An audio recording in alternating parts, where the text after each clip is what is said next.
Friends, என்னடா voice டிஃப்ரெண்ட்டாக இருக்கேன்னு பார்க்குறீங்களா? நான் தான் அவளோட தங்கச்சி பேசுகிறேன். இன்றைக்கி 4 மணிக்கு நம்ம போய் குக் பண்ண போகிறோம். வாங்க, என்ன குக் பண்ண போகிறோம்னு பார்த்து தெரிஞ்சுக்கோங்க. ஒரு கடாயில் எண்ணெய் ஊற்றி தாளிக்கிறதுக்கு எல்லாமே போட்டுக்கோங்க.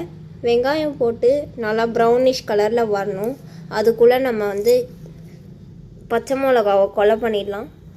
அதையும் உள்ளே போட்டுக்கலாம். நல்லா ஃப்ரை பண்ணிக்கலாம். அது அப்படி இப்படின்னு தான் சிந்தும், நீங்கள் எதுவும் கண்டுக்காதீங்க. வெங்காயம் நல்லா வதங்கிறதுக்காக கொஞ்சமாக கல்லுப்பு போட்டு சேர்த்துக்கலாம். இந்த பானையை நான் தான் வாங்கிட்டு வந்தேன், அதான் உங்களுக்கும் காமிச்சேன்.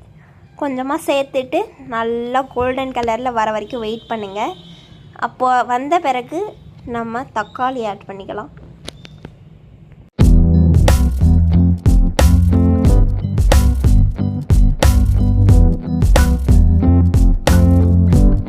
தக்காளி வதங்கின உடனே ஜிஞ்சர் கார்லிக் பேஸ்ட் போட்டுக்கலாம்.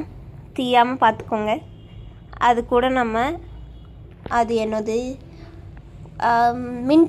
மின்ட்டுக்கு தமிழில் என்ன புதினா சேர்த்துக்கலாம். தேங்காய் சேர்த்துக்கலாம். தேங்காவை அரைச்சி தேங்காவோட பால் மட்டும் எடுத்துக்கோங்க. அந்த பால் தான் நம்மளுக்கு தேவை.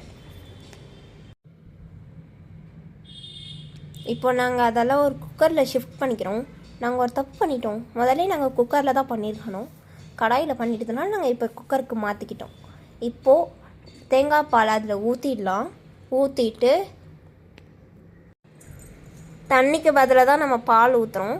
இருந்தாலும் நீங்கள் கொஞ்சம் தண்ணி சேர்த்துக்கோங்க. அப்புறம் தேவையான அளவுக்கு உப்பு சேர்த்துட்டு உப்பு போட்டுட்டு உங்களுக்கு தேவையான அளவுக்கு அரிசியை போட்டுட்டு ஒரு மிக்ஸ் கொடுத்துட்டு மூடி வச்சுருங்க. ஒரு 5-6 விசில் வரட்டும். அதுக்கப்புறம் வெந்துடுச்சான்னு பார்த்துட்டு இறக்கிடுங்க. இதுக்கு பேர் தேங்காய் பால் சாதமாமா, அப்படி தானே? ஆமாம். நாங்கள் இதுதான் ஃபஸ்ட்டு டைம் தேங்காய் பால் சாதம் செய்கிறோம். இது கூட நம்ம கிரேவி வச்சு சாப்பிட்டுக்கலாம்.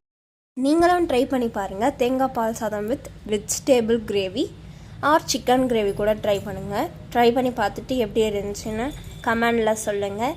உங்களிடமிருந்து விடைபெறுகிறேன். Tata, bye, see you soon.